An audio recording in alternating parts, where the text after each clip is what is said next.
Welcome in here on Live Impact News on WCNC Plus. I'm Nick Sertivan. Thank you for joining us here this morning. Carlene Bragg is here in studio with me. How are you doing, Carlene? Good morning, Nick. I'm good. I'm chilly. It's chilly. It is chilly. It's warmer in this studio.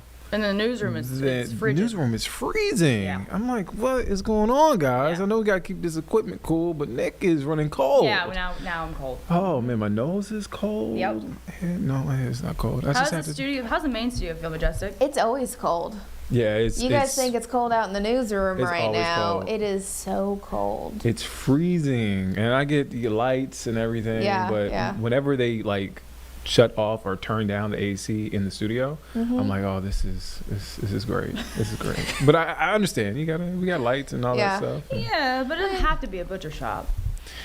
Exactly. You know what I mean? Yeah. It fluctuates so much. It's never quite steady, but you're never hot in there. I'll tell you that. Would you rather be hot or cold? I would rather say... Complicated question. I guess because you could always put on. I guess cold because you could put layers on. Yeah. But I don't like it. I don't like either. I think especially having to be on air too. You don't want to be hot. But you've been out in the field before. When I say field, reporting out on scene or live somewhere on location. Yeah. Would you rather? That's the same question. Would you rather be hot or cold? I don't know. I'd rather be hot because cold is like I'm trying to get out whatever I'm trying to say, and it sounds like I'm nervous, but I'm really just trembling because it's just. Yeah, I agree. I agree. Hot is might be a little sweaty and gross, but oh well. Yeah. If you're out there when it's hot. Yeah. So I guess. I don't think anyone ever really wins. You just got to go with the flow. Nobody wins. Got to go with the flow, people. I'm just going to complain. I made a great suggestion earlier. What was that? Blame Majestic. No.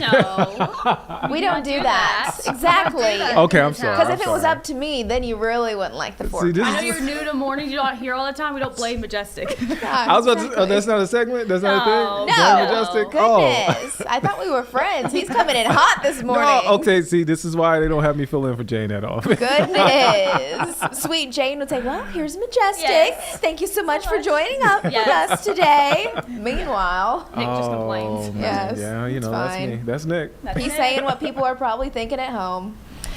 Okay, well, should we get into it? Let's get into it. Majestic storm, ladies and gentlemen.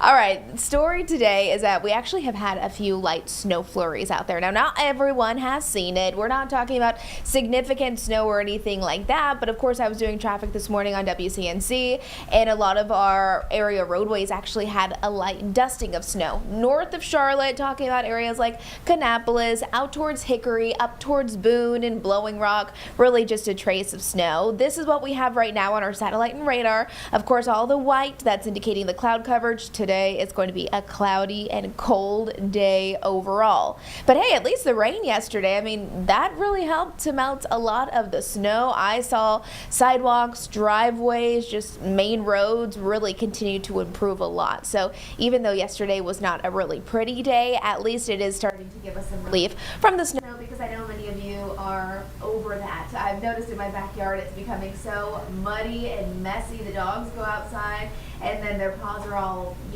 muddy because of how much that snow has been melting. Here's our satellite and radars. We just zoom it in a little bit more. In the Charlotte and Mecklenburg area, not really seeing anything, but heading to the northwest, that light, or the white and the light blue right there, that's indicating just some light snow flurries still lingering. So along I-40, Statesville, Hickory, that's where we've kind of been seeing it all morning long. As far as it being impactful, not really, because temperatures yesterday, they were mild. I mean, it definitely wasn't warm, but it was warm enough to not make for huge problems when the precipitation touches the ground today. Still watch for slick and icy spots, and we never put down your guard when you're still driving in wintry conditions. Let's get a look at these current temperatures. Right around freezing here in Charlotte, 33 degrees, 27 up in Boone and Jefferson. So if you're watching from one of our mountain counties where there is still a little bit of light snow flurries, of course, if you're traveling up in higher elevations, be careful with those slick and icy spots. There's been a little bit of fog as well, and when we have such cold temperatures and fog, we have something called freezing fog, where it actually freezes onto surfaces. So maybe the ground just looks wet, but if you encounter fog and temperatures are below freezing, just keep in mind that it actually could be freezing fog. Once we're looking at our wind chill values, remember this is what it feels like on your skin. Right around mid-20s, up towards Statesville, 25 out towards Shelby, feeling like it's 25 degrees even here in Charlotte. So a good morning for a hot cup of coffee, kind of a gloomy day, and honestly not too impressed with our afternoon highs either, as temperatures continue to rise really only into the upper 30s, low 40s. And remember, our average high temperature for this time of the year, we should be into really about 54 degrees, low to mid 50s. That would be nice, wouldn't it? The good news is we do have some better weather ahead. I want to really hone into our futurecast because, yeah, we have flurries this morning, but we're watching the system that could bring some accumulating snow up in the mountains as we're heading into tonight and into tomorrow. So here's about 10 o'clock this morning. We're overcast. Could we see a few flurries around Charlotte? I think we could. Again, no big significance with it. As we head throughout the afternoon, there's 4 o'clock. Could see a little sunshine at times, but today's just going to be overall a pretty cold and cloudy start to the day with perhaps a nice little mix of sunshine and clouds late in the day. 8 o'clock tonight after sunset, temperatures begin to drop, still dry at this point, and then heading into Friday morning, I think really today compared to tomorrow, there is more concern tomorrow when it comes to patches of black ice and when it comes to slick and icy spots, because temperatures will be below freezing. Much cooler air, but still not a big blast of Arctic air where it's bringing extreme concerns. Now, once we tap into Friday afternoon, 1 o'clock, getting close to the weekend, look at all that dark blue. That's up in the mountains, and that is snow. We do not expect snow in Charlotte. This is going to be very localized to our mountain counties. Here's 4 o'clock in the afternoon on Friday, where that snow is still continuing. So if you're watching from one of our mountain counties, I suspect Friday morning you'll be fine. If you're traveling somewhere, I'd probably do it sooner rather than later, because by Friday afternoon, I'm talking about early afternoon, that snow will start to come down. In Charlotte tomorrow, temperatures will be mild, rising back into the 50s. Could we see a couple of stray showers? Sure, but we're really not looking at even scattered rain, and definitely not widespread. 7 o'clock Friday night, if you have any plans, mild again for most of us, but look at this. This snow is still ongoing for the mountains. So starting around lunchtime, continuing throughout the entire afternoon, and even just after dinner time.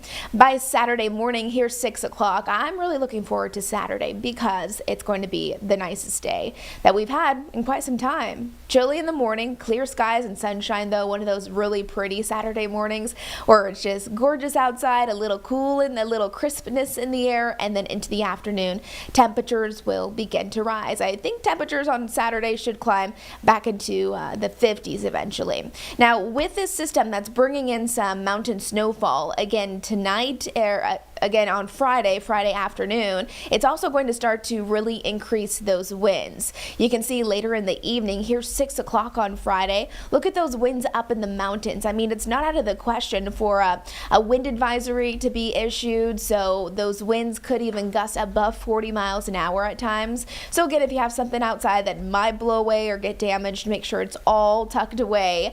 But this wind is the last thing that you want when you have snow that's on the ground or falling, and especially when it's already really cold, because it's going to make for that drifting and blowing snow, limiting visibility down, and honestly, it's going to make it feel so chilly. Here's early Saturday morning. That's when we could see some of the strongest winds, and around Charlotte, I think a little breezy, so we will also have a wind chill, but truly the strongest winds will be up in the mountains. So we have snow, we have wind, and very cold feel-like temperatures up in the mountains. It's one of those forecasts where we really have to spend a different amount of time on the mountain forecast compared to what we're seeing in Charlotte, because the forecasts are quite extremely different. Wind chills. This is going to be 4 o'clock on our Friday. Remember, the wind chills, it's a combination of our air temperature plus adding in the wind on top of it. And remember, that wind really starts to intensify in the mountains on Saturday. Once it does so, waking up on Saturday, maybe you're thinking you're going to pack up the family and go skiing on Saturday. Could be fun because of that fresh powder, but look at how cold it's going to feel. -15 in Boone, going to feel very cold up there in Jefferson as well, so sub-zero feel-like temperatures. If you are going to be out and about on Saturday, it's going to be one of those forecasts where in the mountains you don't want any exposed skin, because we're talking about frostbite, we're talking about hypothermia if you're out there for an extended amount of time because of how strong those winds will be. And of course, make sure you're just preparing your family and yourself for any kids who want to be outside playing out in the snow, or any pets. Overall high temperatures today. It's going to be cold. 39 degrees is all we're getting to here in Charlotte, 39 in Lancaster, and then up in the mountains, 32 degrees there in Boone. A lot more clouds than sunshine today, and then overnight temperatures tonight will drop below freezing. So we're back into the 20s, and this is why we're a little concerned about slick and icy spots tomorrow. Obviously, we've had a couple of days now with moisture on the ground. As far as new rain falling yesterday, we've had some mist and drizzle this morning as well, and some flurries out there. So any precipitation, any moisture out on the roads that don't actually, if it doesn't evaporate, that's where we could see some trouble spots tomorrow morning. And then temperatures, though, will rise back into the low 50s tomorrow for our Friday, 52 degrees for our high there. Saturday, a little bit chillier, but clear sunny sky is going to be a beautiful day on Saturday. And then Sunday, much of the same. However, I suspect a few more clouds. Here's our Jerry Hunt Supercenter 7-day forecast. Still looking at lots of different things. Today is going to be the coldest day out of the next 7 days, so we'll get through today. Again, could we see a few random snow flurries around the Charlotte area? I think we could. Will they have impacts? I absolutely don't think so. And then tonight, dropping down below freezing. It's going to be a cold one. Some slick spots tomorrow morning, but at least we are starting out the weekend with actually a really beautiful Friday. Saturday, even better if you like the sunshine. Not quite as warm, but still nice. Super Bowl Sunday, I would say mild, 45 degrees for our high, so a little bit cooler there. If you want to do anything before the game, shouldn't have any issues. And then the next week, the big story will be a nice warm up on the way. Going from 39 degrees today for our high to a high of 63 on Tuesday, 64 on Wednesday. Feeling a little bit more like spring, and that's going to be nice. But I do have my eyes on next week's forecast because it seems like there's another system that's building towards our Valentine's weekend. And it doesn't seem like it would be a winter storm, but possibly could bring some rain and some thunderstorm activity. So too far out to give you, of course, the details, but we're always looking forward. All right, Majestic. 60 degrees. It's going to be nice. Mid-60s on Wednesday. I need to get my car washed. My car is my car is disgusting. Is really, I can't even hardly see. You know, like the backup camera, and it's like beeping at me. I can't see anything. Man. All right, Majestic, thank you for that. All right, so we want to, this is going to be a hard pivot, guys. We got some breaking news into our newsroom, and just got this within the last 30 to 40 minutes. But take a look right here on your screen. Greg Olson announcing that his older brother, Chris, has lost his battle to glioblastoma. I want to read this message in this post from Greg Olsen on his Instagram page. It reads, "It is with great sadness that I share this update. Despite fighting with every ounce of his being, my older brother Chris has lost his battle with glioblastoma. This terrible disease took many things, but it could never take Chris's spirit for life. These past few weeks, people came from all over the country to Little Rock to share Chris stories. We laughed, we cried, we remembered a larger-than-life personality who made everyone feel his love. More importantly, he was able to feel the love and impact he made on countless people over his 42 years. Our family is devastated.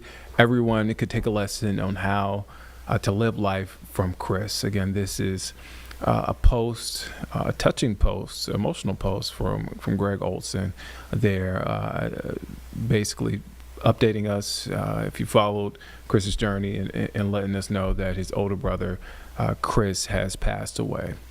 All right, let's take a quick break. We'll be back here in just 2 minutes here on Live Impact News on WCNC Plus.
All right, welcome back here on Live Impact News on WCNC Plus. I'm Nick Sertivant. Before we went to break, we mentioned this. Greg Olsen announcing that his older brother, Chris, lost his battle with glioblastoma. And an emotional statement there from Greg, posting that picture of himself, his older brother, Chris, and also his younger brother as well. Now, before this, obviously this news came out within the last hour. We actually got a chance to speak with Greg Olsen. We, as in sports director Nick Carboni, ahead of Greg Olsen's Heart's Yard Gala that's set to happen. It happens every year, a big deal there. So let's take you back to that conversation. Again, this happened prior to the announcement of his older brother Chris passing away. Here's that one-on-one with sports director Nick Carboni. 5th year of this great event, Greg. When you started it, did you imagine half a decade in it would get to be to the place it is, raising $1 million? Yeah, when I think back years back when Oliver and the Mastro team, when the family, when they reached out and they said, this is an event that we do in other cities. They do it in Arizona. They do it different places around the country. And they've had a lot of success. We were like, yeah, I mean we spent we spent anniversaries here, holidays here, Christmas Eve, my retirement. I mean, we've had a lot of meals here over the years, and to be able to open the doors to our foundation and to our biggest supporters and our donors and our families that we serve has been just an unbelievable opportunity. I mean, it's widely regarded as the best place in town to go out for a nice meal, and the fact that they close it down and open the doors only for our foundation and give all their service, give all their food, their facility. It's really a rare and unique opportunity, and one that we're very grateful for and constantly reminded each year when our tables sell out pretty much the second we post them. You just realize the demand, and not only demand in the purpose of our foundation and where the money goes and what we support, but also just the experience and how much people enjoy coming here and how much people take the opportunity on a weekday night to get a break from their life to not only support our foundation, but come enjoy really great moments and memories with their friends and family, and it checks a lot of boxes. When you wake up the next day and you've enjoyed the food, the fun, the beverages, the fellowship, the money raised, what's the feeling you have? What's the emotion you have after that? Yeah, I mean, it pretty much checks all the boxes. I mean, you just said it right there. I mean, there's very little left that this doesn't accomplish. And, I think every year for all of our events, we're just constantly reminded to be 14 years in and still have this level of demand and this ability to fundraise and people still connect with our purpose and connect with our story and still want to help us support Levine Children's Hospital and, the families of North and South Carolina. It'd be very easy for everybody to just move on. Our story was a big story years ago. TJ's now 13, and I don't play on the team anymore. And we're not, you're not necessarily in the limelight locally as you were when we first started it, but all we've done is gotten stronger, and all we've done is having a greater impact on the community, and for that we're grateful. And we're going to continue to put on great events, and we're going to continue to help serve a community that means a lot to us for as long as we can. You got a chance to connect in the press box with Bryson this year. Yeah. What is it like now when these kids are teenagers and they're recovering, they're thriving, to see them have that success? Yeah, it just puts such purpose on our work. The amount of late nights in the hospital and Bryson and his family and that him and TJ shared, whether it was waiting for their heart transplants, about 5-6 years ago, or even when they were babies and they just happened to overlap in and out of the ICU, and one's coming in and one's going out, and just sharing stories. What are you waiting for? How can we support each other? Just to know other families are kind of in the same boat. Brings incredible strength at those moments. So, getting to see Bryson up in Green Bay and getting to see so many of these little babies that I met their families before they were even born, and they got diagnosed with their congenital heart disorder before they were even born, and they're at our 5K or they're at our golf outing or they're having dinner and the baby's not even here yet, and now they're teenagers, now they're driving, now they're playing on school sports teams, and we get to experience their stories in such a different light, and to see how far these families have come, because that is us, right? That's been our story. We remember that day right up the street when we got the diagnosis and it felt like your world's coming to an end, and now TJ's 13 years old, 6 years post-transplant, living his best life. So it's a constant reminder of just how lucky we are and how far we've come, and our ability to share that with the community is something we really enjoy. Greg, when you played here, Drake May was Luke May's little brother. Yep. What do you think of his rise? Do you remember hearing about him back then? Yeah. And where can this kid take this?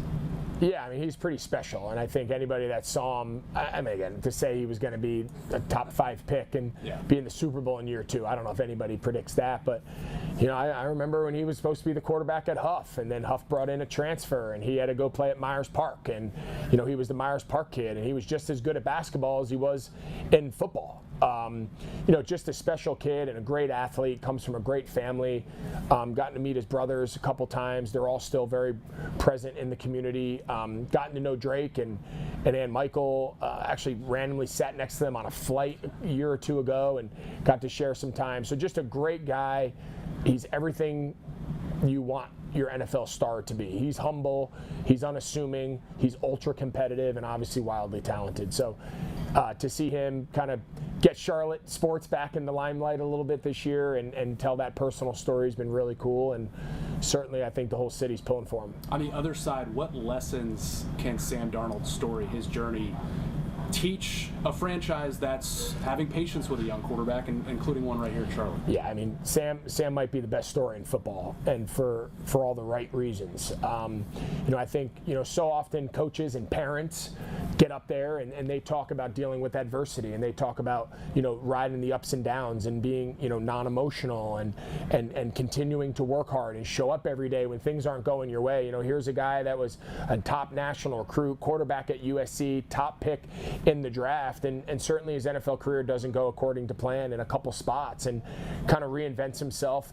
every time you were around Sam, whether that was he was the quarterback here when I got to first know him, or when he was the backup quarterback in San Francisco last year, winning 14 games and having incredible success with Minnesota, or now on the brink of the Super Bowl.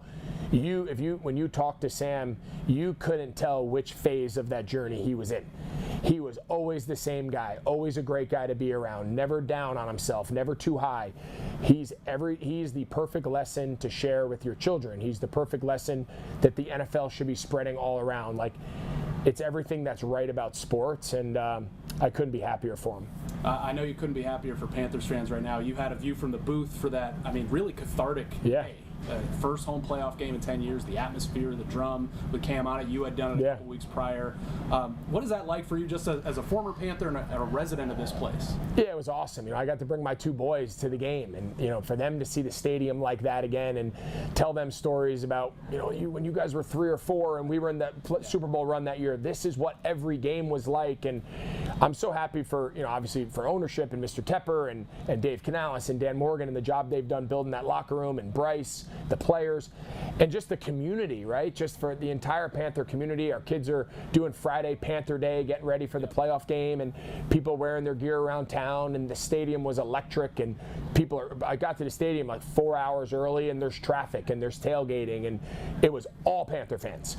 It felt like every jersey, every shirt, every hoodie in that stadium was Panther fans, and it was just so good for the community. I'm happy for everybody associated with the organization, and certainly an up and down road to get to that point, and hopefully more of those to come. Up and down road for Bryce Young, clearly elevated his game, set career highs.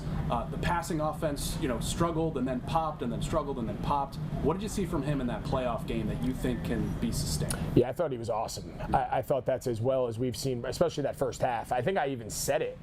That's as good a football that Bryce has played in his young career. And I thought we saw a lot of really good young players elevate themselves, right? Jalen Coker and Bryce and Mike Jackson, and JC obviously went out with the injury there late, but the defensive backs, holding that offensive passing game for the most part in check there till the end was incredible. So I think there's a lot of really good positives to come out of the season. Certainly continue to get better, certainly add more pieces and whatnot, but a lot of really good moments, a lot of really good storylines of the season. Obviously consistency and being able to do it week in and week out will be the constant theme going in, but I think Dave and Dan and the entire crew has done a really good job. As you go around the league and see coaches that try to balance primary offensive play calling, also being the head coach, what do you notice about it, and how do you feel Dave Canales has handled it so far? I think he's done a good job. I think it's very hard. I think, you see who are widely regarded as the best, right? The quote-unquote top guys in the league, the Shanahans, the McVays, the Andy Reids. Offensive play calling especially, and managing the game and the emotions as a head coach is certainly a challenge. And when you look at a lot of the teams that have had success, that's been the recipe. But then you look into the Super Bowl, and neither team has an offensive guy calling the plays. And so there's certainly different ways to do it, but I think what Dave's been able to do and manage game decisions and strategy and fourth downs and 2 points and all the analytical stuff that they've leaned into, and was a big reason why they pulled out some of the games that they did. But then also be able to be the offensive coordinator and have his face in the play sheet and get the right dialed up play and get the right call. I think as time goes on, he'll get better at it. I think that's the only way to learn is by doing it. And but no, it's something I don't envy. I think the guys that manage to do both things well, it's a lot easier said than done. All right, let's still continue talking about coaching, but we'll take it down a couple of levels here. You guys have been a riot, you and Jay Stu and Luke with the middle school team. What's kind of the most surprising thing you've learned about coaching middle school kids in football? How much they're capable of doing. You know, I think when we first got into it, now they weren't in middle school when we first started a couple years ago. They were young. But, you know, you don't know what they're able to handle. And you don't know how far you can push. And you don't know how far you can really implement what you think in your mind is going to work. What are they actually able to do? What are they able to execute? And that journey of just learning ourselves, I think, has been the most fun aspect of it. But, you know, now at this middle school level, you know, 7th and 8th grade boys, they're 13, 14 years old, they're growing, they're a little more mature. They're able to do a lot. And I always joke, like, the biggest limiting factor of what these kids can do are the adults, right? Like the coaches, the parents, they're the ones saying that's too much, it's too hard, it's too early, it's too long, it's too hot. And the kids are like, give me more. Yeah. I want more. I want more. And the way they've bought into our program, the way they've bought into the style that we want to play, the style that we want to practice, the way we do it, it's very intense. It's very high energy. We are playing real high-level competitive ball. They love it. They soak it in. They cherish it. The season, 2 weeks into basketball season, I'm seeing the boys at the gym. Coach, when's football start? Coach, when do we start workouts? Like, these young boys, they love it, and it's our job to give them that experience to cling on to. And in our experience, once they have it, they can't get enough of it. Looking ahead, could you see yourself on the sidelines on Friday nights, a little high school coaching? You know, we'll a couple of days to get to your game on Sunday. Yeah, maybe. It's definitely something I wouldn't completely shut out, but. Right now, you know, being with my kids and doing it at their school is obviously the best part about it. But, you know, we try to stay involved in the school as much as we can in all the sports and support, you know, my daughter, whether it's in track and basketball or the baseball program or basketball. You know, we're not just out there saying, hey, it's just about football. We want all the kids to have a great high school sports experience. Our kids and everybody else. I just believe so strongly in just how powerful that is for these kids at this age to have that experience at the moment and to look back on. And we try to do everything we can to support that. It seems to be a question of when Luke Kuechly's a Hall of Famer, not if. Hopefully that happens tomorrow night. Was there a moment when he came in 2012 where you thought, that's different? Yeah, I mean, we could have an entire hour conversation about what makes Luke unique, and I think to boil it all down to just the simplest way to kind of phrase Luke is, it's very rare for a guy to be as physically talented.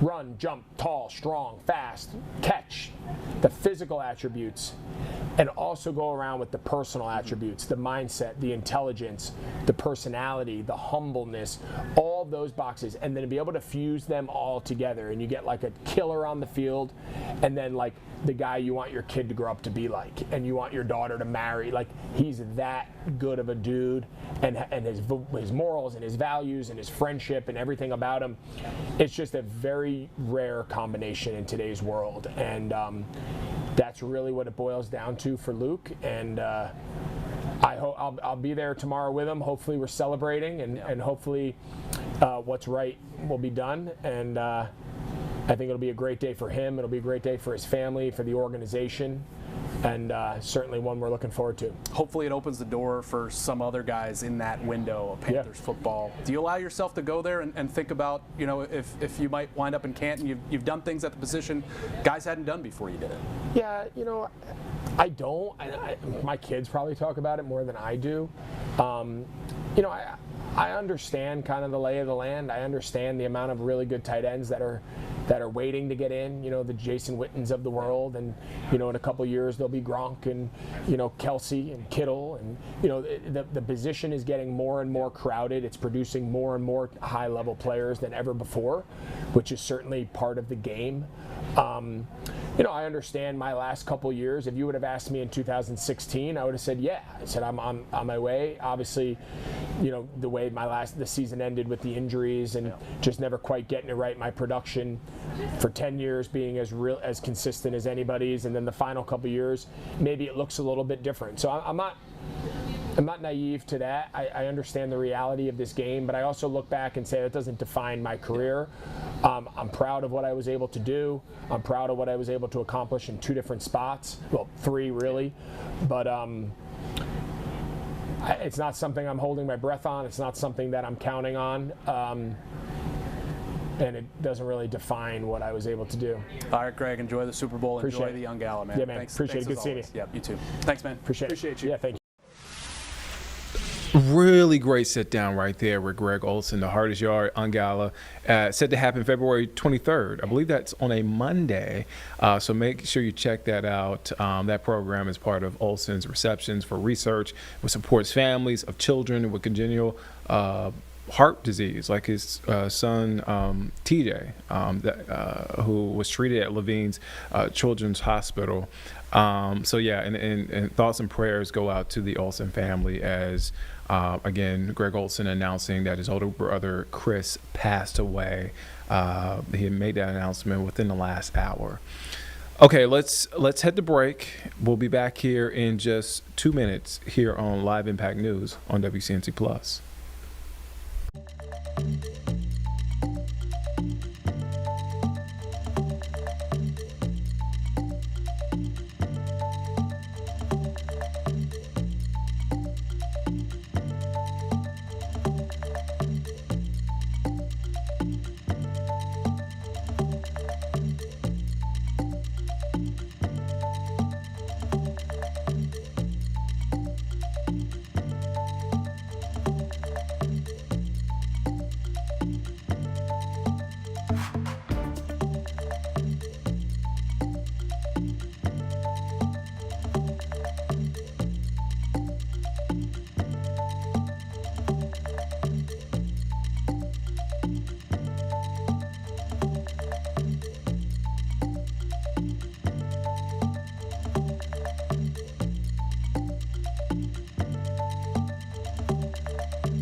Welcome back here on Live Impact News on WCNC Plus. I'm Nick Sertovan. We want to head now to Washington, D.C., where President Trump is speaking at the National Prayer Breakfast. He's been speaking now for some time. Let's take a listen in to what President Trump is saying. Thank you to Pastor Paula. Paula's an incredible woman. She's been with me a long time, right from the beginning. This is a beautiful American tradition, and it's a true honor to be back with so many incredible leaders and people of faith at the National Prayer Breakfast. I think I've been here just about every time.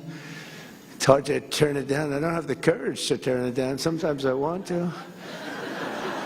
Come back from a horrendous trip fighting people that can't stand us, keeping us out of wars, and seeing things that nobody would believe that anybody would see. And last time I came, I got in at 4 in the morning. They said, "Sir, you're going to be speaking at 7." I said, "Really? Oh, that's wonderful." I said, "Where?" "National Prayer Breakfast." I said, "I'll be there. I'm afraid not to be. I need all the help I can get."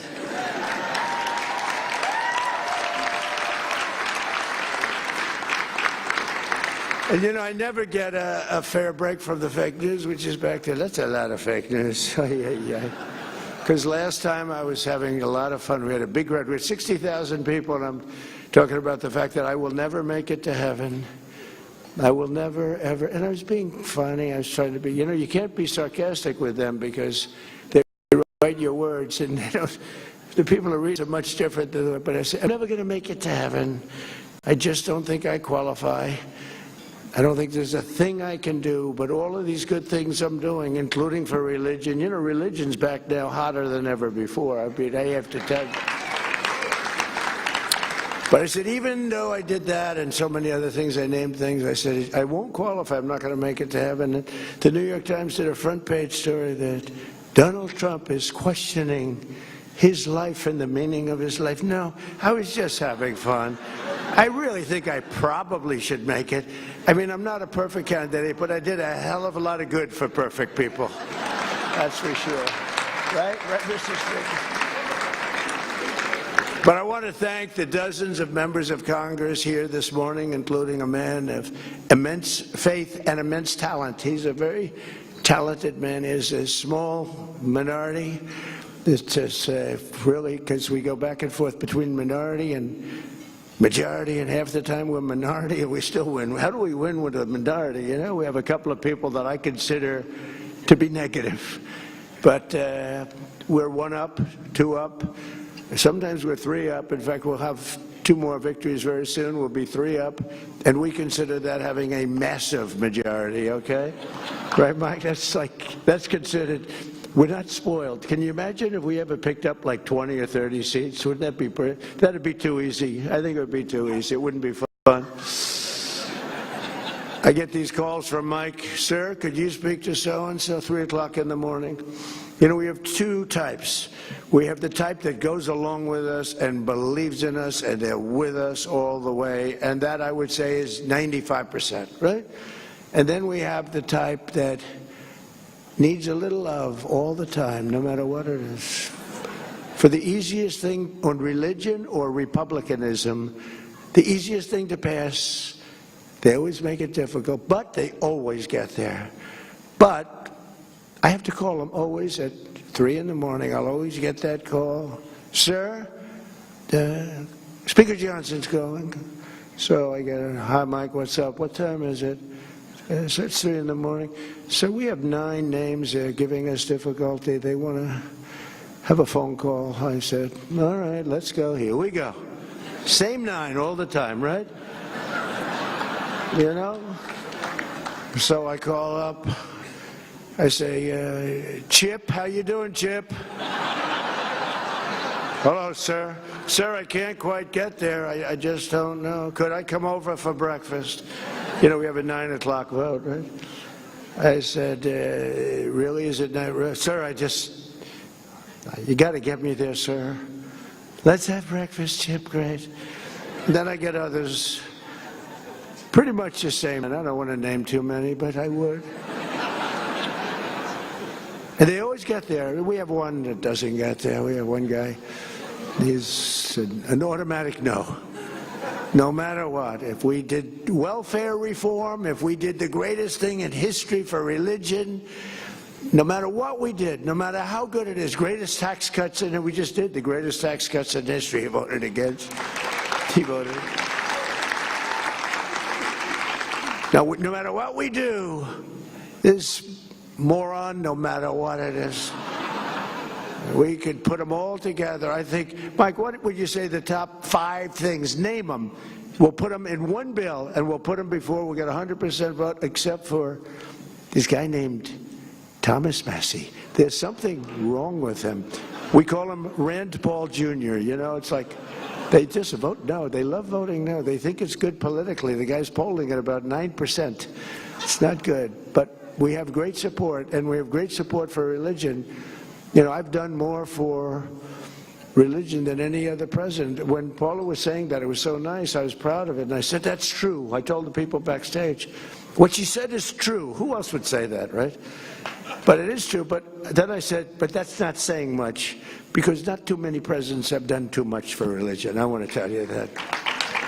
certainly modern day presidents. They bailed out on you. They bailed out. They want to be neutral. They want to be neutral or against. You know, the Democrats are against.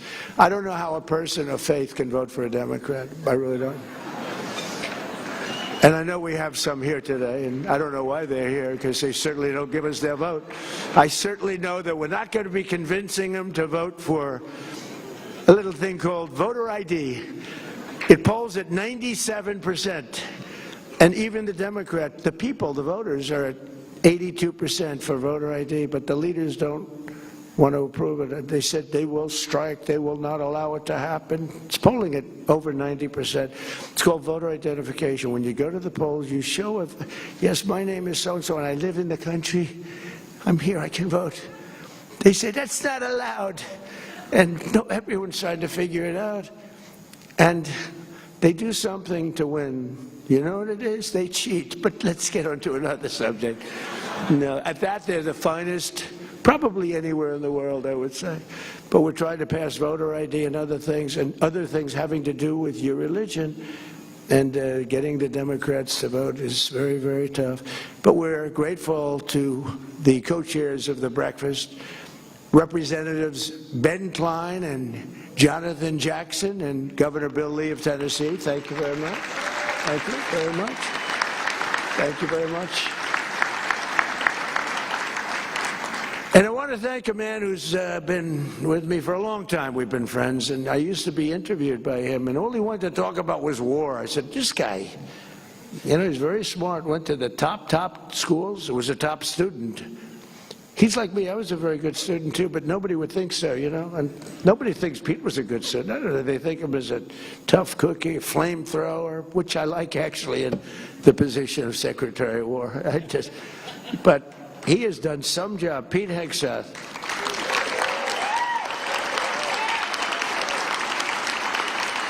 You know, he's very popular. He turned down a very large 5-year extension contract for millions of dollars a year. Oops. I don't want to say that. Your wife is here. She's saying, are you crazy? He's got the greatest wife. But it's true that Pete has just been incredible. And I used to go and be interviewed at Fox and Friends. You remember those beautiful days? And I'd say, what do you want to talk about? So I want to talk about releasing about 25 prisoners. They have arrested American soldiers because they taught them how to fight, and they fought really well. And they won every battle. And now they put them in jail because they said they were too tough. I said, so how many are there? 22. And some of these guys were they were fairly tough, wouldn't you say, Pete? But you know, it's true. We teach people how to fight, and then you put them in jail because they fought a little bit too hard. And we took care of a lot of business, but that's all. We didn't talk about the normal things that an interviewer would be talking about, right? But I saw that, and I saw his love for the military. It was obvious. He was always looking to protect soldiers. And I said, you know, he's a really smart guy. If I ever get this thing, I got to get it. It wasn't easy, you know. They rigged the second election. I had to win it. Had to win it. I needed it for my own ego. I would have had a bad ego for the rest of my life. Now I really have a big ego, though. Beating these lunatics was incredible, right? What a great feeling. Winning every swing state, winning the popular vote. The first time, you know, they said I didn't win the popular vote. I did. But they said. So they'd always say, they would always thought they'd introduce me. While Donald Trump did not win the popular vote, you know, I'm sitting up being introduced by a Democrat or somebody. And he said, why Donald Trump did not win the popular vote? He won the presidency. Here he is. I said, that was terrible. I said, and we won the popular vote by a lot. We didn't want to play any games. This has been a much different. We had a great first term. We had the greatest economy in history, but this one's going to blow it away. Already it's blown everything away. We have $18 trillion coming into our country, blowing everything away. But we had a great first term. We rebuilt the military. You know, Biden gave a little chunk of it to Afghanistan brilliantly. He left tanks and planes and, you know, little things. They said, why didn't you fly the planes out? He said, well, nobody thought of it. You could have flown. He said, it's very hard to remove the equipment. Really? You couldn't fly an airplane? buy a $150 million brand new airplane. Sir, I think it's better to leave it. Why? It's more cost effective. So we leave them a brand new jet. I said, these people are crazy. But we have it under control now like you've never seen, and our military has never been stronger. And you saw that with the B-2 bombers in Iran, and you saw it recently with Venezuela, where we're getting along fantastically with leadership. Really become a great relationship. I don't think there's been anything quite like it ever. In fact, we have 50 million barrels of oil floating right now over to Houston, and we're working with them really well. I don't think I've ever seen anything. The cooperation that we have and it's great for them, because they were in big trouble economically, and yet they have more oil than any other country in the world, I think, except us. But they have more oil just about than any. And by the way, us and them, we have 68% of the world's oil. Now, I know that doesn't mean too much to people of great religion. I know you want to hear about, but we got to keep our country strong, and we're doing really good. But that's been an amazing operation. I would say when people saw that, I was just talking to a great leader from El Salvador, and he said, man, that was some attack. I've never seen anything like that one, right? Right? That was good, even by your high standard, right? Yeah. That was a hell of an attack. But we have a great country. We have tremendous leaders. We have a fantastic. All right, so that is President Donald Trump speaking at the National Prayer Breakfast in Washington, D.C. Let's come back out and let's take a quick break. We'll be back here in just 2 minutes here on Live Impact News on WCNC Plus.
Welcome back here on Live Impact News on WCNC Plus. I'm Nick Sertivant. We want to go back out to Washington, D.C., where President Trump is speaking at the National Prayer Breakfast. So let's take a listen in.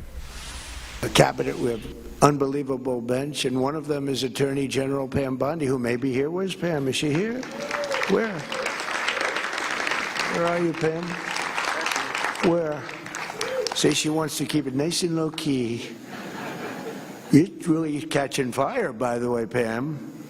You know, they were saying about Kristi Noem yesterday. I did the Super Bowl interview. Sir, are you going to relieve Kristi Noem of her duties? No. Oh. I said, why would I do that? We have the strongest border in the history of our country. We have the best crime numbers we've ever had. Going back to the year 1900, that's 125 years, we have the lowest crime numbers, despite the fact that this horrible, world's worst president, this is the worst president we've ever had, Biden. He had no idea he was president, so he doesn't take it personally. I don't want him to take it personally. Fortunately, he has no idea what the hell I'm saying. And he's watching right now. He's happy with what I just said. Okay. This is what we had running our country. But no, he was our worst president. We had some bad ones. We had Obama was very bad, terrible divider of our country. He was a divider. And believe it or not, we're bringing the country together. You know what's bringing it together? Tremendous success. We're having tremendous success. We have more investment being made in our country now than any country has ever had by many times. You go back 10 years, a certain country, not us, $3 trillion. We have in 11 months, because the 12th month is coming out next week, we have $18 trillion of investment coming in. The biggest ever was $3 many years ago.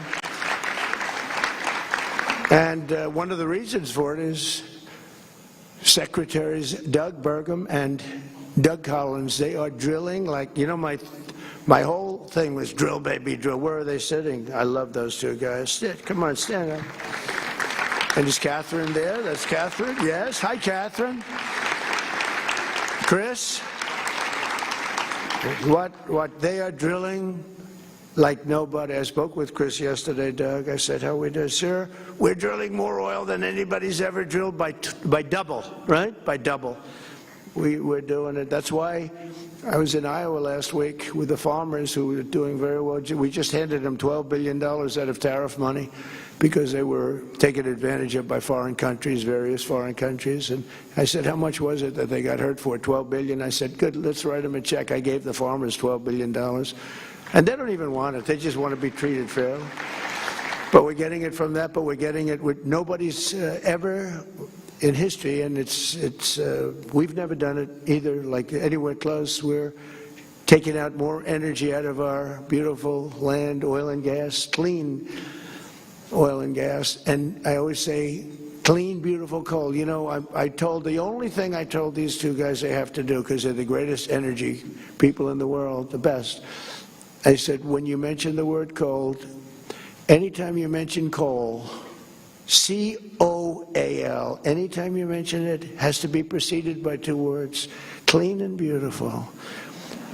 So Doug was making a speech the other day, and I sort of tried to pass a note, because he mentioned coal about 40 times, and he kept saying, clean, beautiful coal, clean. It really only works a few times, right? I said, no, when you say coal, clean, beautiful. You know, we buy all that wind from, we don't anymore. So we haven't approved anything in wind, right, Doug? Nothing, because it's, you know, it's a quick way to losing money, losing beauty, losing your fields, killing your birds. And other than that, it doesn't work. And Europe is Europe is so bad with the windmills, they're destroying their country with wind. And I was over there, it's not even recognizable what they've done. They've got a big problem on their hands. Between immigration and energy, Europe is destroying itself, and they better get smart. And I love them all. I'm friends with everyone of every country over there. I've helped them a lot. Got the GDP up from 2% to 5%, which is, for spending, for military spending. Nobody thought that was possible. Nobody thought 2% was possible. Got them to 5%. But it's not recognizable, Europe. If you go through the different cities, it's a very sad thing. And I tell it, I went over to Davos, they invited me, and when I left, they said that may have been the stupidest invitation we ever gave to somebody, Switzerland. But they have to, I just say it like it is, they're destroying their country. Their energy is ridiculous, what they've done, and the immigration is, I'm telling you, it's a place where many of these countries are not recognizable, and I'd like to see them straighten it out. Very soon, it's going to be impossible for them to straighten it out. We have our Director of National and International Intelligence, Tulsi Gabbard, who's doing a great job. Where's Tulsi? She took a lot of heat 2 days ago because she went in at Pam's insistence. She went in and she looked at votes that want to be checked out from Georgia. They say, why is she doing it? Right, Pam? Why is she doing it? Because Pam wanted her to do it. And you know why? Because she's smart. And they said, well, this has to do, her position has to do, it's really not so, but her position has to do with international. I say, well, the same people that said that, they've been saying Russia, Russia, Russia has been screwing our elections, okay? So let's assume Russia had something to do with it. They say, no, no, Russia didn't have. So now they're saying Russia had nothing to do with it. Because if I say Russia, that it's perfectly fine. But you could add China and about 5 other countries to it. But she's done a great job, and Pam has done a fantastic job, and we appreciate it both. I haven't seen you in a couple of days. And I have one of the greatest negotiators. I'm so proud of him. He's a great negotiator. He's smart and respected by everybody. Jameson Greer, U.S. Trade. Where is Jameson? He's around here someplace. Thank you, Jameson. Boy, he's good. We have a great team. We have a great economic team, a great military team. We have Raisin Cain helps Pete. Raisin Cain, General Cain. He wiped out ISIS in 3 weeks, I was told by General Mattis and General Milley. Sir, it will take 5 years. I said, what? Sir, it'll take 5 years. And he said, you mean we have the best equipment in the world, and we're finding guys that use bad rifles, knives preferably. They're very good with a knife, but a knife shouldn't do it. And I said, why? And I flew over to Iraq, and I met a guy named Cain. I came out of the plane, and there's a handsome general standing there. I had 3 generals. I went there to find out why the hell we couldn't win the war. Why aren't we winning the war against ISIS? They've been, playing games with us. So I went to see, and that's where I met Raisin Cain. I said, what's your first name? Raisin, sir? They call me Raisin. I said, what the hell kind of a name is that? Right? We've learned a lot about her. Now we get it. In this very quiet manner, he's brutal. Just ask Venezuela. Ask Iran. They're negotiating now. They don't want us to hit them. We have a big fleet going over to Iran. But so Raisin was there at the bottom of the plane. What's your name? Raisin. What's your last name? Cain. I said, so your name is, let's get this straight. Your name is Raisin Cain, right? Yes, sir, that's what they call me. You're the guy I'm looking for. And then he said, sir, if you'd like, you can go and sleep. It's a 20-hour trip. If you'd like, you can go and sleep. We have quarters prepared for you. I said, no, I don't have to sleep. I've been on a plane sleeping for 20, I'm sleeping the plane. I don't sleep on planes. I don't like sleeping on planes, I like looking out the window watching for missiles and enemies, actually. But he said, sir, we have a place prepared for you, and we can meet after you've rested. I said, no, let's go right now. So we did that, and I said to him... All right, so that's President Donald Trump speaking at the National Prayer Breakfast in Washington, D.C. Let's take a quick break. We'll be back here in just 2 minutes here on Live Impact News on WCNC Plus.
Welcome back here on Live Impact News on WCNC Plus. I'm Nick Sturdivant. It is Super Bowl week. Super Bowl is almost here.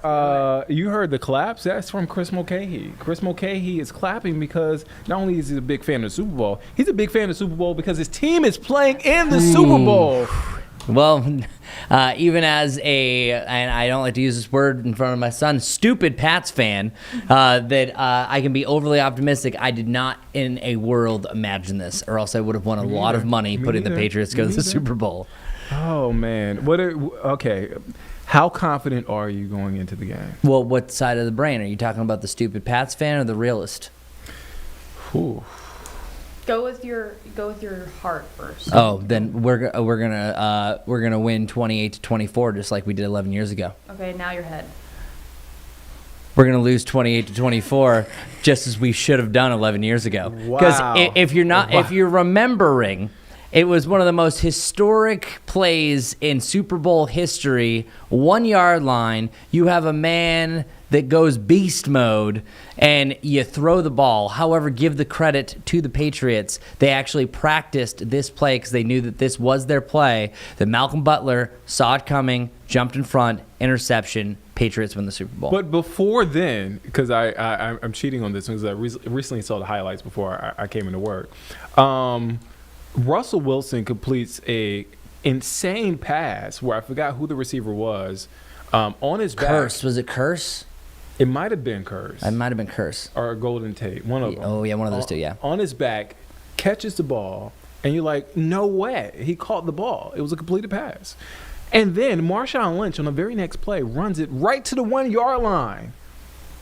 And Tom Brady, it cuts to Tom Brady on the sideline, sweating bullets. He's like, I lost another Super Bowl. Mm-hmm. This comes after losing 2 Super Bowls to the Giants. And it's like, man, Brady he doesn't have it anymore. Mm-hmm. And then Malcolm Butler, the hero, saves him. And the Patriots win their 4th Super Bowl. They're going to win 2 more. But that really kind of, second win maybe. Yeah, no, it was because imagine what that does. Like if the Seahawks, we talk about Tom Brady a little different. Mm-hmm. If Malcolm Butler didn't get that. And the funny thing is, if you really think about it, here's the deal: as a realist Patriots fan, the Patriots have won a lot of Super Bowls, but at one point they were down 28-3 and they won. There was another time that they won with that crazy interception. There's 2 other ones that were last-minute field goals. There's a good chance that the Patriots could have only had really 3 or 2 Super Bowls the way things have gone. It's just that you also have some clutch play and things like that and a little bit of luck. And you stole one from okay, we won't get into that. All right. Chris, where will you be watching this game? At my house. Okay. And on Monday, I will be half a person because, of course, I come to work at 2:30. I thought you called off on. I thought you took off, not called off. No, we are not taking time off just because Olympics going on and stuff like that. So yeah. So, but I want to be here because I want to celebrate the Patriots. I want to be annoying to everyone. Are you going to celebrate if they lose too? Well, yeah. No, you have to realize that my bar is so low because this is bonus football, man. Because think about it, they had an above average season for anything. Drake May potentially is the MVP, so he played out of his mind. I don't know if he wins the Super Bowl. If it's a regular season thing, I get it. Guys, look at my face. He's not. Okay. I like Drake May. But here's my argument. Right. One thing I can't stand about this whole MVP candidacy is that 1 year, it's all about stats. And meanwhile, you give it to, even though I respect the heck out of him, Josh Allen. Lamar Jackson blew him out of the water stat-wise. Yeah, Lamar Jackson. But they said, okay. Trust me, I heard. But then they say, all right, the reason why is because without Josh Allen, the Bills are not a playoff team without Josh Allen. So then all of a sudden they took it out. Then meanwhile, this year, it's all about the stats with Matthew Stafford. Meanwhile, do the same scenario. The Patriots would not even be here, even a question, maybe a top 10 draft pick if Drake May did not bring him to this point. The defense helped, but Drake May was next level with the deep ball, his clutchness. So that's one thing is MVP committee needs to be a little bit more consistent. Is it stats? Sure. Or is it because that most valuable player on that team made a difference? Can't have stats without Stafford. I guess you can. Well, then those would be staffs, not stats. You get what I'm saying. No. Mm-mm. I was gonna let you have that. You see what I tried to do there? I tried to roll that F with the T. Yeah. At first I was like, oh, dang, that's really good. I was like, wait a second. There's some letters off. You got me this time. No, but in general, I'm super excited as a Patriots fan, and I know everyone is super excited the Chiefs aren't in it, but then I was like, oh, great. But you got to say, Drake May is a very likable guy. Oh, yeah, I like Drake. I'm rooting for Charlotte's own. Charlotte 10, a guy who grew up going to Panthers games. Yeah. He was like 5. Panthers last Super Bowl. You got some trivia for us, Chris. I do. Okay. I'm excited about this. And we're not going to bring it up. Seen it, by the way. We're not going to see it. Punching this blind. So I have the graphic and put all the logos up over on my weather computer. So the question is, or I guess the statement, there are 12 teams of the 32 NFL teams that have never won a Super Bowl. Okay. 4 of those have never even been to the Super Bowl. Mm. Can you name all 12? And more specifically, can you name the 4 that have never, ever been? Well, the Bills haven't won. Yep, so they're one of the 12. I know that for sure. All right, let me go down. Okay, I let them pull up the list of NFL. You want to play it at home as well. Okay. Go for it. Arizona Cardinals. That is one of them, yep. Carlene said the Buffalo Bills. Yeah. Yep. The Atlanta Falcons have never won a Super Bowl. That is correct. Been to the Super Bowl. Yep, and then Patriots ruined that for them. Literally, the owner came down. Like, everyone already thought that was it. The Carolina Panthers have been to 2 Super Bowls, but have never won a Super Bowl. That is correct. The Cincinnati Bengals. Yep. Have been to a Super Bowl, but have never won a Super Bowl. Mm-hmm. They lost to Joe Montana's 49ers. What numbers are we up to? I was trying to keep track here. Oh, I thought you guys were keeping track. Okay, so let me see. You had the Bills. You had the Panthers. Uh-huh. You said the Falcons. You said the Bengals. And you said the Cardinals. Yep. All right, so you are up to 5, my friend. Houston Texans have never been to a Super Bowl. Ooh, you got one of the 4 there. Very good. That's a pretty good one.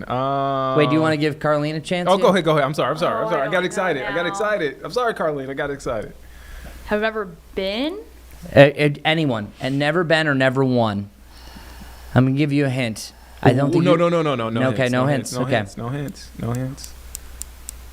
Think big cats. Is it Jacksonville? Think big cats. Big cats. Jacksonville. Yeah, there we go. They've I'm never been to trying a to Super think. I'm Bowl. like, I don't think I've ever seen you. Never been to a Super Bowl. Never been to a Super Bowl. That's now you have 2 of 4, and 1, 2, 3, 4, 5, 6, 7 of the 12. All right, you guys are doing great.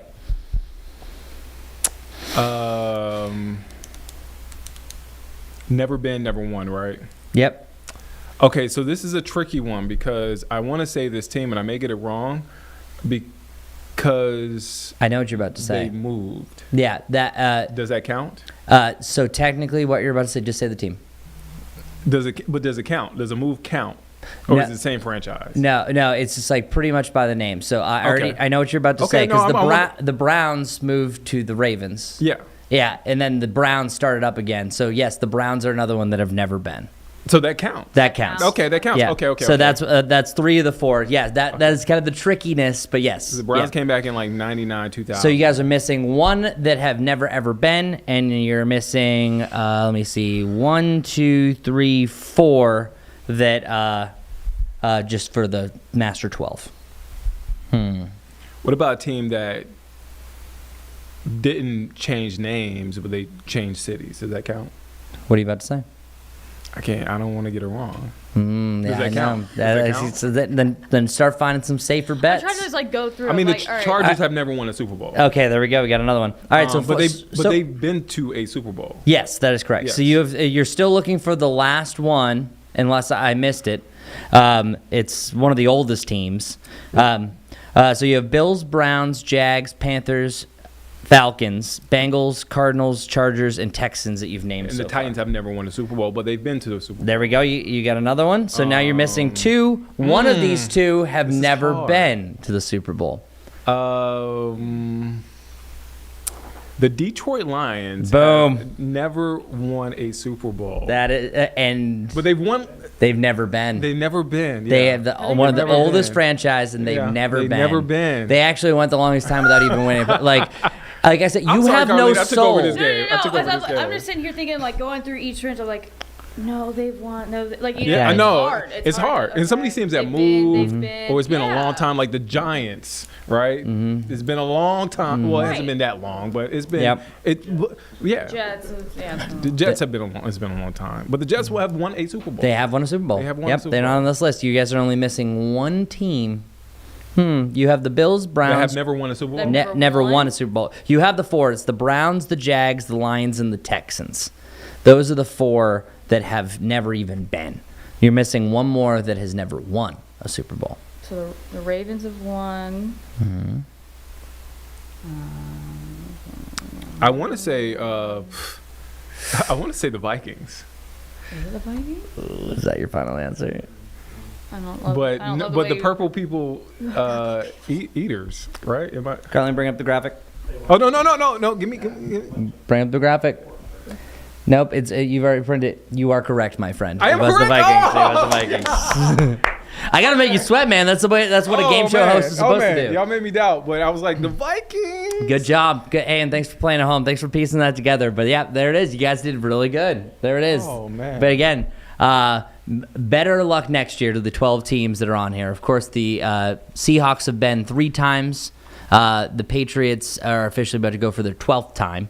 And if they win, they will officially tie Tom Brady for Super Bowls. Ooh. And they will officially surpass the Pittsburgh Steelers because they're tied at 6. The last one threw me off because the legendary Vikings defense. Yeah, I know. And honestly, that really threw me off. I was like, did they win this? Because I played this game too, Shout out and to Hank, I 'cause only he's a got to Vikings 11, and I thought the Vikings said that's the one that tripped me up. Shout out to Hank, because Hank has a lot to say about the Panthers.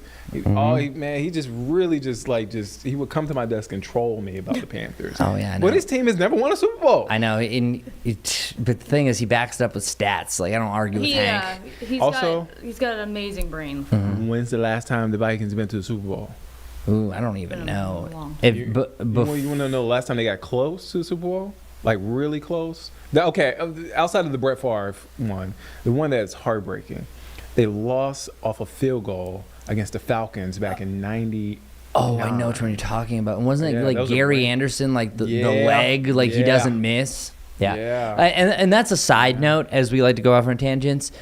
Being the kicker is the worst job in the NFL. The worst job. Because it is, you're expected to make it, but you are hated if you miss. Yeah. Like, think about that. It's remembered forever. Forever. No, wide right. It's remembered forever. Oh man, or just multiple blocked. Yeah. Or see, I would rather have it blocked because if you have blocked, I was like, sorry guys. That's on somebody else. And then meanwhile, you have the Giants kicker, that kicked the ground this year. Like no one's gonna forget that. So, yeah. But no. Now I guess at this point, let's write this down. A little funsies. Winners scores Super Bowl. What do we got? I already said mine. 28-24 Patriots. I think it's gonna be a blowout. By the Patriots, I agree, man. Let's move it forward. I'm gonna say 31-10 Seahawks. Dang, man. Seahawks. You realize the Patriots have one of the best defenses in the NFL. Oh, come on. That is like the Spider-Man meme because the Seahawks have the best defense in the league. Not by statistics. Patriots have already played the Texans and the Broncos. By optics, they have the best defense. By optics, you can say what type of glasses are you wearing, I'm man? just trying to trigger Chris right now. Wait, actually, now let's do this. But I stand by the 31-10. See, I do not think that you're like everyone else, though. Everyone thinks that the Patriots are just going to get blown out. I'm just letting you know. No. Keep sleeping, man. Keep sleeping. I think it's going to be close. Then I think at one point the Seahawks might take an early lead, and you're like, oh, dang, there it is. And then all of a sudden, here we come. I think it'd be 17-14 Seahawks. 17-14. Okay, I'll move up my score. I think it'd be low. 31-10, 17. Actually, that one's more realistic just because of the defenses. Yeah. 31-20 Seahawks. Oh, you're giving a little more respect back to A little bit more. Thank you. I appreciate that. Also, too, before I let you go, Chris, Tom Brady did not want to commit on who he, paraphrasing, likes in this game, right? He said, may the best man win. How do you feel about that? It's your former quarterback. I know he's in broadcast booth. He owns another team. But he's also one that left us to prove that he's better than us to go to the. Do you think he's a little jealous of Drake, man? 100%. Okay. 100%. Because think about it. You have a second-year player that brought this team from nothingness to the Super Bowl. Yeah. Now, I'm also realist at times. We've had some crummy snow games. You had C.J. Stroud that was just getting pelted and throwing like 6 interceptions. Seeing ghosts. Yeah. And then all of a sudden, meanwhile, God's like smited the Broncos and then put a blizzard where they couldn't even play football. There's at one point, Ramondre Stevenson face planted and then Drake May slipped. That was the second half of the game. So now they should have went for a field goal earlier on. So there's a bunch of other things that happened that. So we have been also stumbling through to get to this point. But no, Tom Brady's not going to commit because he will say that he's happy. But Drake May, if he wins the Super Bowl, guess what? He is already on the path of Tom Brady's coattails. And it's a weird sort of jockeying thing with the Patriots, right? You have Robert Kraft, Bill Belichick, and Tom Brady. All three are competing on who gets the credit for those dynasties, right? And it's like Robert Kraft is kind of like edging out right now. They win. I know it's true. So it's like, man, you went 4-13 last year. Now you're in the Super Bowl. And the Vrabel move was genius. That's also, and like that's one other thing. You have also masterminds going at each other because Kubiak is incredible. Yeah. You have, but what just happened to mine? McDaniels has already been to multiple Super Bowls on our end as far as the offensive mind. This is not new for him. Yeah, this is not new for him. Like, so I also think that I love the gameplay. Like, and I'm not saying this is your sports bet, but I guarantee one of the two teams, somebody besides the quarterback, is going to throw the ball. I bet you there's going to be some trick plays. It's all going to come out. I think that it's going to be a fun defensive game, but the offense is going to have to pull some tricks and deception in order to score on this one. I'm excited to see the safety for the Seahawks, Iman Wari. Oh, he's great. He just flies all over the field. I play Madden 26, big fan of it, and whenever I do like one of those drafts, I have to have him on my team every time. Like he's incredible. Can't forget about Sam Darnold. I hope he shows up, not Darnold. If Darnold shows up, we might be in trouble. But Darnell all day long. Well, maybe Sam Darnold from his Jets days will show up because it was.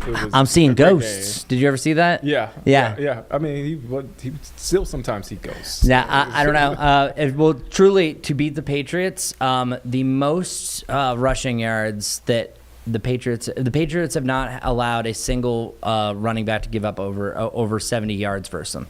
So that's been their bread and butter is the stopping the rush. Yeah. So, but they have JSN, and also we keep forgetting they have Cooper Kupp.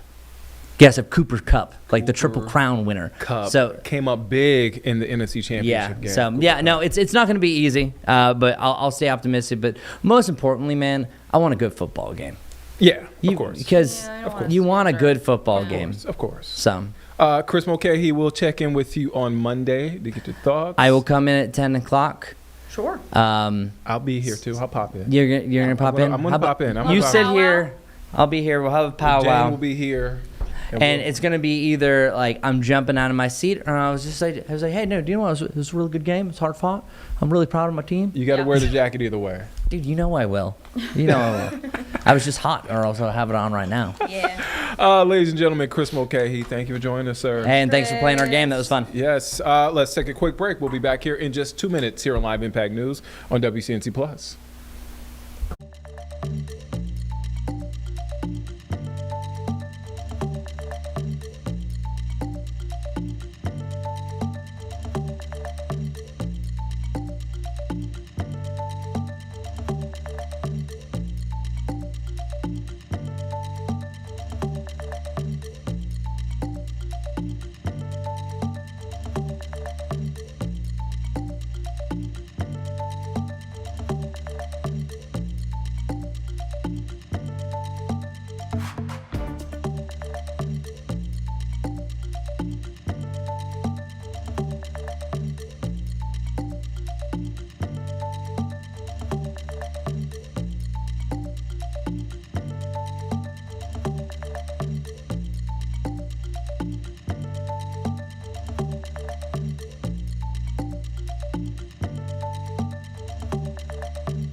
Welcome back here on Live Impact News on WCNC Plus. I'm Nick Serterman. We have a special guest.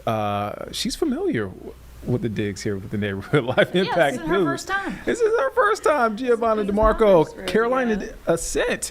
How are you doing? I'm good. How are you? Good I'm to doing see well. You guys again. Welcome back. Thank you. I can't believe for having me again. It was May, our last interview. I know. Can you believe it? Oh my goodness, you're a pro at this now. So Yeah, hopefully. Don't jinx me. you guys are doing well. It's halfway mark of the season, right? Yes, we're halfway right now. Is it? I guess at this point of the season, is it a time to kind of breathe in, breathe out, or like, okay, we're playing well, we got to keep it going?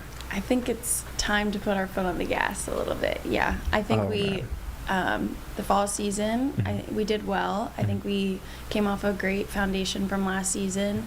So now it's just about continuing that. And I think in the fall, there were periods of time where we didn't get the results that we would have hoped for and would have wanted. So now it's just focusing in on doing what we can this spring. We had a great mini preseason before the start of this spring games, and we've made a lot of a couple great additions to our roster. So yeah, now it's just getting the kinks out and getting rolling for the second half of the season. Was it tough in the fall coming off of like a great season, inaugural season, winning the Players' Shield? You have so much momentum.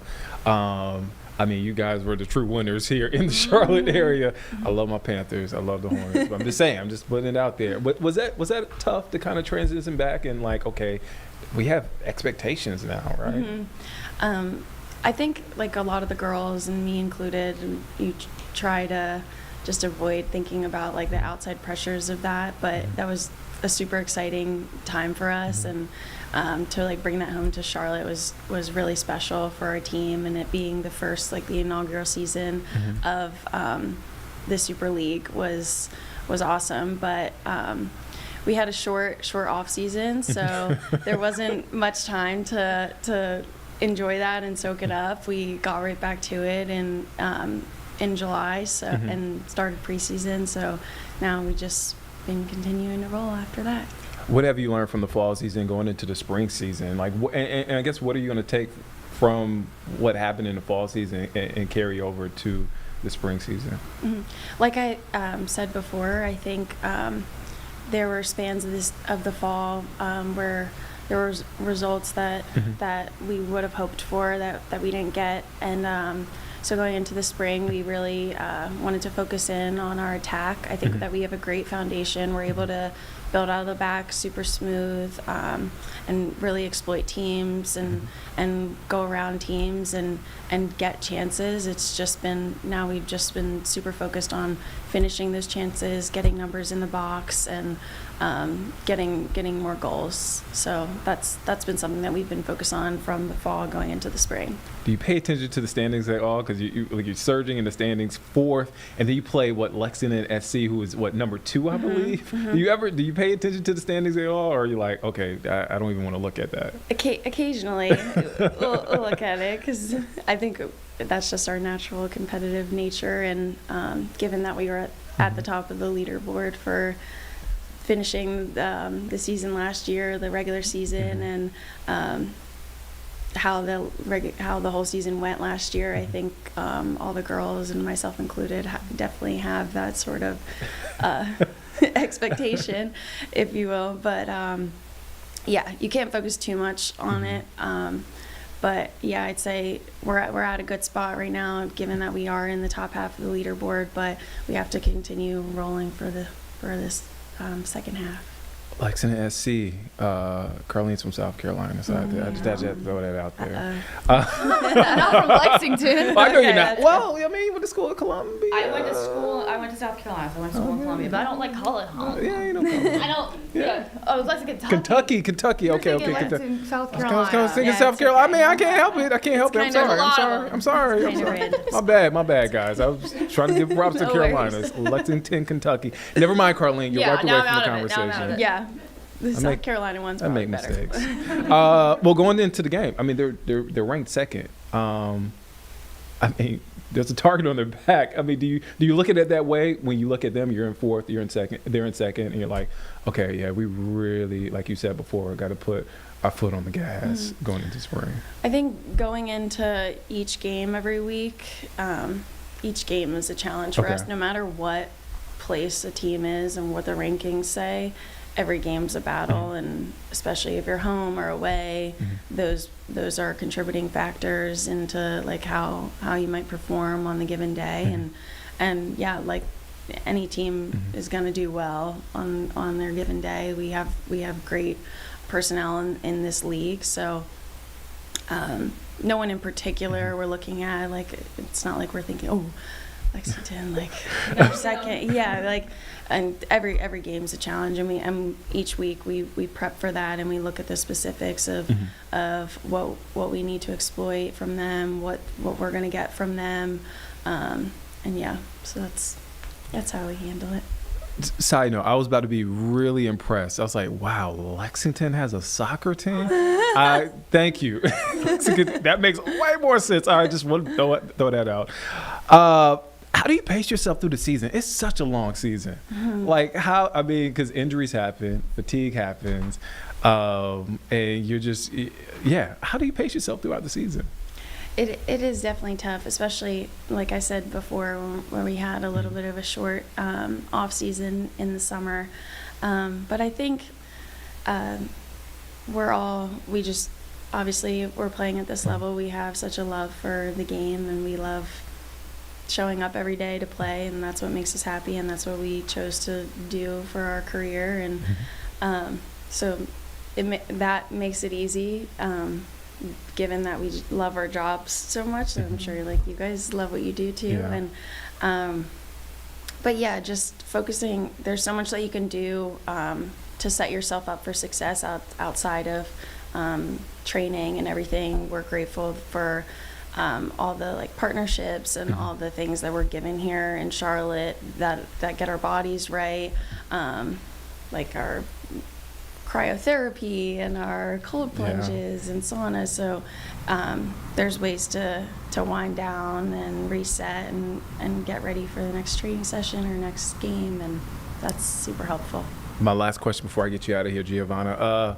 Talk about the fans, because the fans really showed up last year, well-attended games. This year, same. Talk about their relationship with the fans. What is that like to see? I mean, really, Charlotte is really like wrapped his arms around the team. What is that been like? It was awesome. I want to say, don't quote me on this, but I believe we had one of the best fan bases in terms of numbers last year. Okay. And so hopefully we can continue that this season and put on a show for Charlotte, because we're so lucky that they showed up for us. And I believe there was one game where there was 2 other major events going on in the city. I forget exactly what they were, but we still pulled a great crowd that night for our game. And so I think that goes to show how much the fans care about us, and we care about them so much as well. That's like what we do it for. I love looking at like the young girls and boys in the crowd that look up to us and want our signatures after games and come to meet and greets, and that means so much that we can build a community and a connection with them, like on and off the field. Hands down, the best jerseys. I mean, professional sports. I had one of the best jerseys, in my opinion. We were talking about that last time back in May when you were here. Giovanna DeMarco, Carolina Ascent, thank you for joining us here. Welcome back. Thank you. Come back again. Yes, absolutely. And good luck. The game this Saturday, right? Yes, this Saturday, 2 p.m. All right, check them out. Lexington, Kentucky. And nobody's going to let me live that one down. It's fine. It's fine. Giovanna, thank you. All right, let's go to break. We'll be back here in just 2 minutes here on Live Impact News on WCNC Plus. Thank you.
Welcome back here on Live Impact News on WCNC Plus. I'm Nick Sturdivant. We want to go now to Raleigh, where Governor Josh Stein is speaking regarding behavioral health. Let's take a listen in.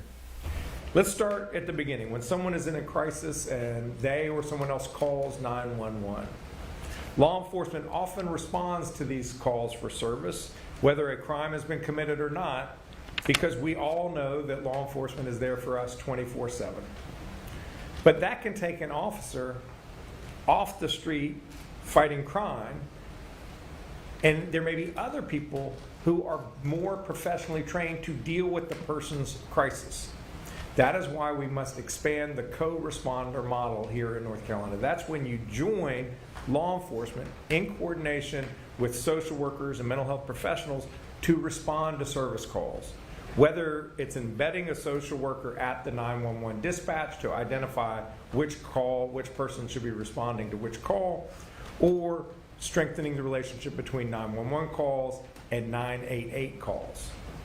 988 calls go to the National Suicide Behavioral Health Crisis Line, and it's intended to divert traffic from 911 calls, which should be focused on criminal justice calls. We need to make sure that the public knows about 988 and that its operators coordinate with 911 operators to route the right type of assistance to the right person, the right call. And that's why Daylani's being here and lifting up 988 is so important. We also need to know that the public knows about these calls. We have to improve our involuntary commitment process in the state. Involuntary commitment is a needed resource for folks who are struggling with mental health issues or substance use who might hurt themselves or others. Involuntary commitment, or IVC as it is known, those petitions are increasing, but we don't have enough beds to treat all of the people who need them. So I'm directing the Department of Health and Human Services to consult broadly and to recommend IVC reforms for the state. I applaud the efforts by the House IVC Committee and the North Carolina Collaboratory for also tackling this critical issue, and we must work together in a coordinated fashion as part of this executive order to identify and lift up the best solutions to this most challenging of issues. Next, we have to ensure that if people need treatment while they're in prison, they get it. 3/4 of people entering Department of Adult Correction custody have substance use issues. 40% have mental health issues. Those numbers are even higher for juveniles. 98% of juveniles committed in our state have at least one mental health diagnosis. 98%. 90% of people who are in prison will leave eventually. 90% of the people who are incarcerated will get out. These problems do not solve themselves just by time passing. They need to have interventions to address the underlying issues. And we kick these problems down the road at our own peril. Getting folks on a path to recovery and stability while they are in custody will help them to lead productive and positive lives when they get out, instead of getting caught up in crime again. It keeps us all safer. I'm directing DHHS and DAC to collaborate on standardizing and improving the state's existing treatment management program in the Department of Corrections. I'm asking DPS, the juveniles are with DPS and the adults are with adult correction. I'm asking DPS and DHHS to provide recommendations on creating juvenile specific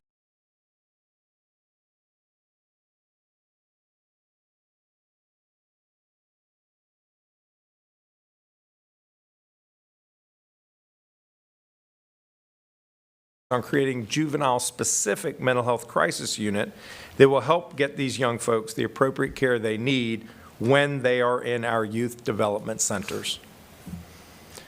Finally, additionally, we need to strengthen our supports when people are reentering the community after incarceration.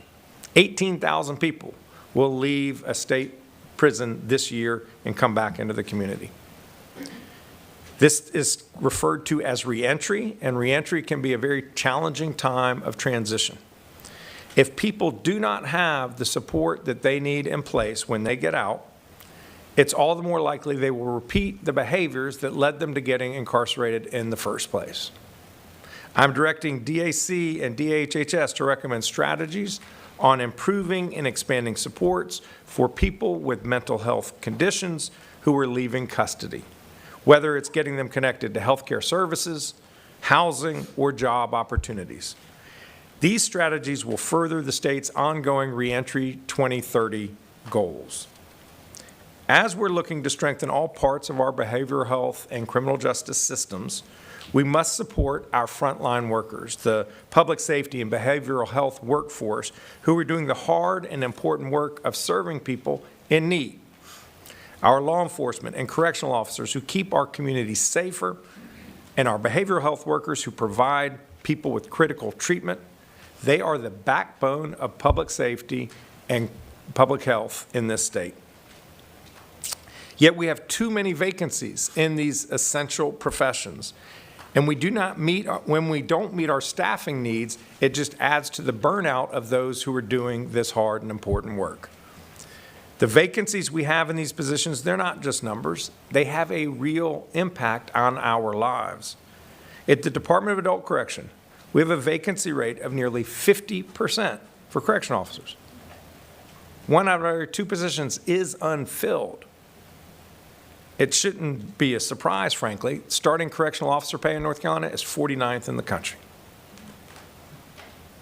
At DHHS, even though there is a long wait list of people needing inpatient treatment in North Carolina, a quarter of our inpatient units that could serve as many as 300 people sit empty simply because we don't have the staff to serve them. We spent all this money on this facility. The units are there and they are empty, even though there is a long line of people in waiting to get that kind of care. Why? Because we're not paying the nursing assistants enough money to have enough of them to serve those people. It's a travesty. I'm also directing OSHR to help DAC, DHHS, and DPS to identify and expand promising recruitment efforts, implement retention programs, address staffing shortages, and make policy recommendations. Whether it's paying law enforcement, juvenile justice staff, correctional officers, or nursing assistants more, or increasing the state's capacity to handle involuntary commitment petitions, I am counting on the General Assembly to partner with us in this work. I'm grateful to see so many legislators here today. My team and I have been talking with legislators about this executive order as we have put it together, and there is a lot of common ground on these issues. As we embark on these efforts, I want to underscore that we're not starting from scratch. There is important and positive work already underway in this state. I have been inspired by what I have been seeing as I travel the state. And I want to recognize all of the people and organizations who are already enhancing behavioral health care and public safety in our state. Their voices were instrumental in shaping this executive order, and you will be essential to our collective success. I also want to underscore that there are many policy interventions outside of mental health care, outside of the criminal justice system, that matter. Folks need a way to pay for their health care and their kids' health care. That's why I'm continuing to urge the General Assembly to fully fund Medicaid, the primary payer of behavioral health services in this state. Folks need nutrition to be healthy. That's why we work so hard to save the Sunbucks program for this summer to fight against food insecurity for children during the summertime, which is the hungriest time of the year because they're not in school getting those school meals. I urge the General Assembly to leverage these federal funds next year and going forward. It's why we are laser focused on protecting North Carolina's SNAP program in the face of dramatic federal cuts. Folks need stable housing. That's why we are working to build more special needs housing and more housing of all types by lowering rents. And people need good jobs. That's why I'm so committed to excellent public schools and real job opportunities in every corner of North Carolina. People need to have the skills and knowledge to succeed in an ever-changing economy and get good jobs with good wages. This executive order is not intended to remedy all of our challenges, but we have a real problem staring us on the face, and the people of North Carolina deserve us to make progress. Everyone wants to live in a safe place. Families are looking for answers when their loved ones are in crisis. People who make a mistake in the past are trying to get their lives back on track. For all of us, we have a solemn responsibility to enhance access to health care and to strengthen our criminal justice system. That's how we will build a safer and stronger North Carolina. I want to thank you all for being here this morning, and I will now bring forward Kelly Crosby from the Department of Health and Human Services. Kelly.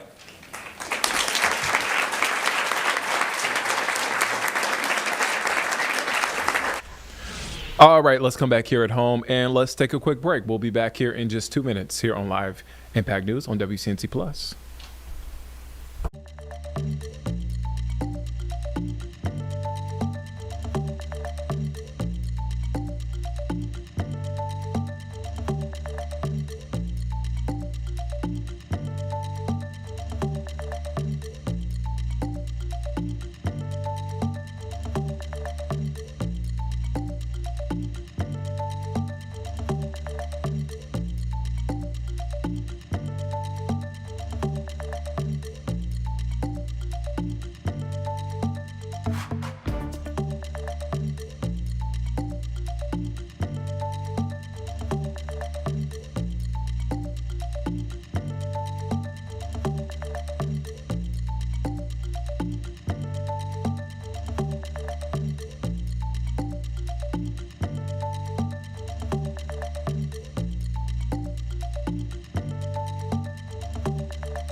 Welcome back here on Live Impact News on WCNC Plus. I'm Nick Sturterman. We want to go to North Carolina capital, Raleigh, where North Carolina Governor Josh Stein announced new action today on the state's behavioral health and criminal justice systems, basically laying out details of the actions he plans to take during a press conference that's happening right now. He's surrounded by doctors, law enforcement officers, prison officials, and state lawmakers from both parties. Let's take a listen in. Counties, our law enforcement assisted diversion program that diverts people who are arrested into treatment as soon as possible. We have 10 new FACT teams. FACT teams are forensic community treatment teams that provide intensive wraparound services to individuals leaving carceral settings in the community. We have provided additional supports to youth in the juvenile justice system. A program called TalkSpace. It's available to youth statewide on demand so they can get counseling whenever they need it for the mental health issues. As the governor said, 98% of those children who are involved in the juvenile justice system have mental health concerns, and they need treatment as soon as possible. We've also expanded right here in Wake County a capacity restoration program, which is a jail-based mental health program. That program joins the Mecklenburg jail-based program and the Pitt County jail-based program. So people with serious mental health issues who are incarcerated can get mental health treatment while they are incarcerated. We've also been working on increasing our mental health workforce. We announced a very broad loan forgiveness programs for mental health providers who are willing to provide service in our system. And we announced a joint public leadership program with 25 schools of social work that rewards people, it trains people to come into the public system, but also rewards them for years of service in the system. So we're making great strides, but we know there's a lot more that we've got to do. The governor's executive order will lead us all forward together, and it will create real change for communities across the state. I'm grateful for our community. I'm grateful for my state sister agencies. I'm grateful for all the folks behind me that are working together to create a healthier and safer North Carolina. Now I'm going to introduce my new friend and my colleague, Secretary Jeff Smythe from the Department of Public Safety.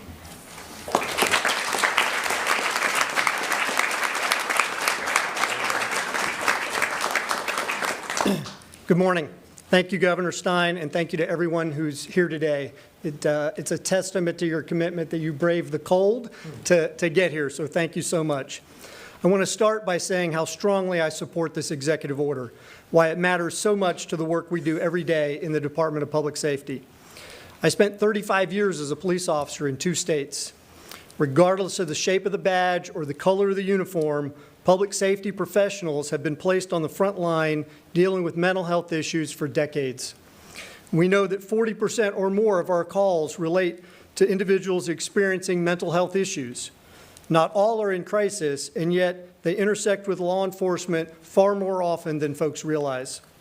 Often not because they're a criminal, but because they are struggling with untreated mental illness, addiction, or trauma. And too often, the only tools available to the officers or the deputies in these moments are handcuffs and a jail cell. It's not fair to the individual in crisis, it's not fair to their families, and it's not fair to our law enforcement officers, correctional officers, or those who live and work in our communities. It takes a real toll on the mental health of the men and women who respond to these crises every day. Public safety and behavioral health are deeply connected. When our behavioral health system is strong, coordinated, and accessible, everyone is safer. When it isn't, law enforcement and correctional systems are left to fill gaps they were never designed to handle. At NCDPS, we're already working in this direction through reentry programs, partnerships with behavioral health partners, crisis intervention training, and other initiatives that emphasize coordination and the continuity of care. This executive order gives us stronger alignment, clear direction, and a shared framework to better coordinate the work already underway across state government. Governor Stein has spent the last several months listening to law enforcement, to mental health professionals, to families, and to people with lived experience.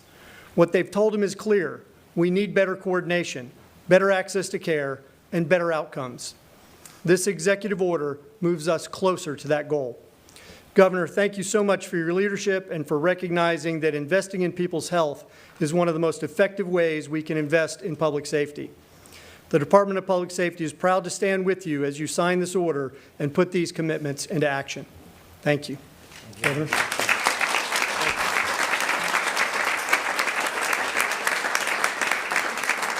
I'll now sign the executive order joined by Tim Crawley, who is Chief of Staff to Secretary of State Marshall.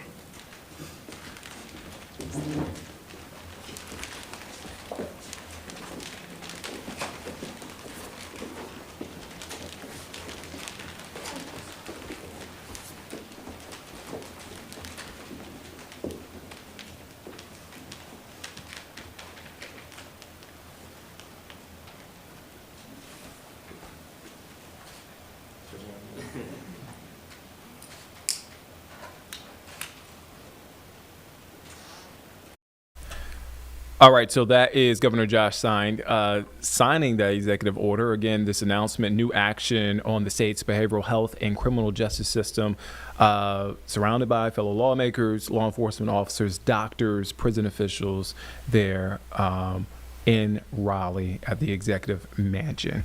All right, let's come back out here, and thank you for joining us here this morning on Live Impact News on WCNC Plus. We'll be back here at 12:30 with more, but before that, Charlotte today, then midday, and then we'll be back at 12:30. Have a great morning, everyone.